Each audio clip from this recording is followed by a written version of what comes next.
Hey everyone, I'm back, and today we're going to be talking about Call Me By Your Name, and this movie is directed by Luca Guadagnino, and it came out in 2017, and I've never seen this movie before, and I heard good things, and it was nominated for Best Picture, and I just never got around to seeing it, and it was on Netflix, and I decided, you know what, now's the time to see it, and I really loved this movie, and I do feel as though I got a lot out of it, and I love the approach that this movie takes, and the directions that it goes, and how it develops everything, and it was just a really great movie for me overall, and I thought the acting in this movie was really great, and Timothy Chalamet, I think I said his name correctly, I thought he did a great job, and I haven't seen too many movies with him, but I do feel as though out of everything I've seen from him, this might be his best performance.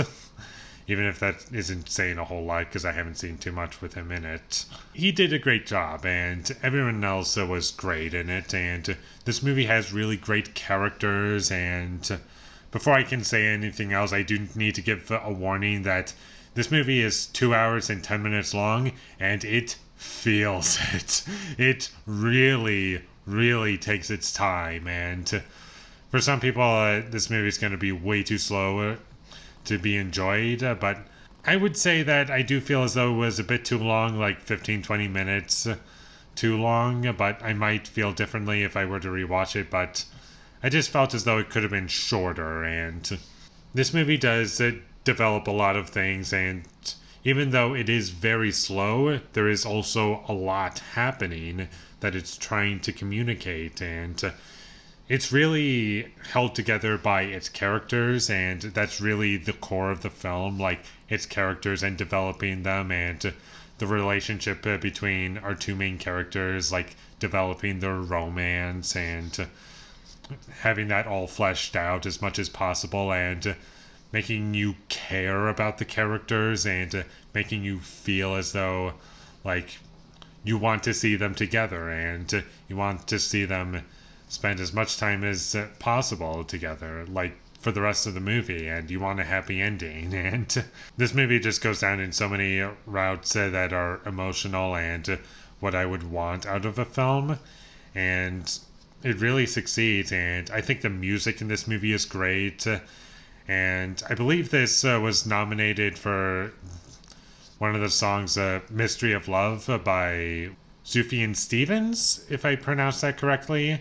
It was nominated for an Oscar, but unfortunately it didn't win. It went to Coco, I believe. And I listened to the song beforehand. I was like, yeah, that's good. And I just never went back to it again. I didn't even see Coco for the record. And I don't even remember what the song was that it was nominated for. But watching the film with Mystery of Love when it was actually in the film, it didn't feel like a crutch. It was actually used in a way that made me feel emotions, and it actually earned them for me. And it added to the film, and it's not just the one song, Mystery of Love, it's every song in this movie. They all add to the experience, and it makes it better, and it's never manipulating the scene. And from memory, it was whenever they play any of his music in this movie, it's when there's no dialogue and it's just all visuals.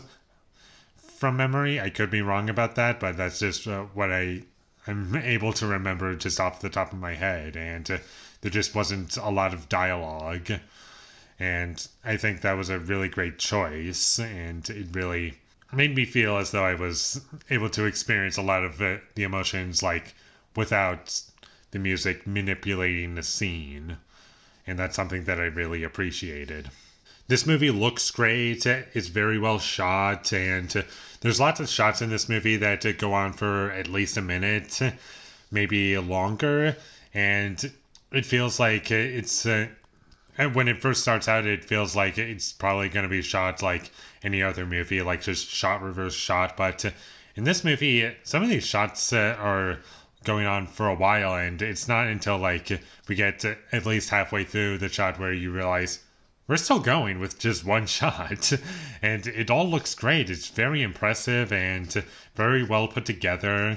There's nothing clumsy about it, and it paid off in the end, and that's what I really like to see. And I'm not saying that the entire movie looks great visually. There were 3 shots in the movie that I thought were kind of distracting because it was like showing that a character was thinking of a flashback, and there were 3 shots of a flashback.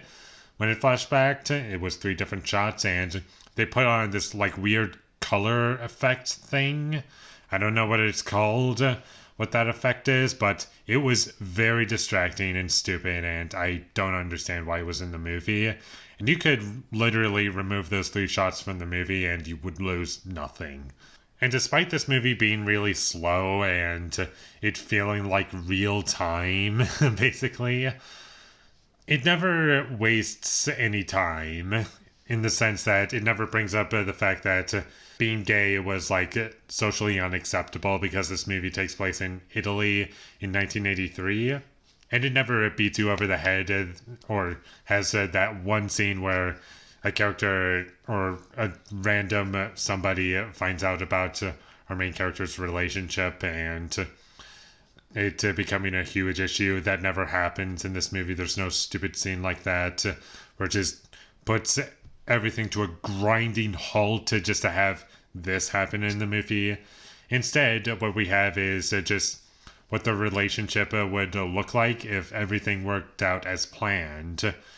And in doing that, I think that added a lot to the film, and it never got interrupted by anything. There was no dumb subplot, and pretty much every storyline in the movie added to the experience, and even the little things add to the experience. And I really do love a lot about this movie. And I just think it's really great and very well put together, and there isn't really much wrong with it. And if you haven't seen this movie, then definitely check it out. I do think it's worth watching, and you just have to keep in mind that it is very slow and it is going to take its time. But if you're willing to wait through all of that, then I feel as though the payoff that this movie gives you is going to be satisfying, and you will probably want to revisit the film after you do so. Because that's kind of how my experience was, where it was really slow for me, but once I finished it, I just couldn't stop thinking about it, and I really wanted to come back and revisit it, and it's just one of those movies where it just sticks with me, and those are the kinds of movies that I love. So with all that being said, I'm going to give Call Me By Your Name a 9 out of 10. Thank you for watching my videos as always. If you enjoyed this review, be sure to leave a like and comment down below what you thought of Call Me By Your Name, and my social media links, they will all be in the description, so follow me there. And last but not least, subscribe to be a part of Foley Nation, and I'll see you when I get my next review up, and that is going to be for Training Day. So look forward to that, but until I get that up, thank you for watching and have a great day.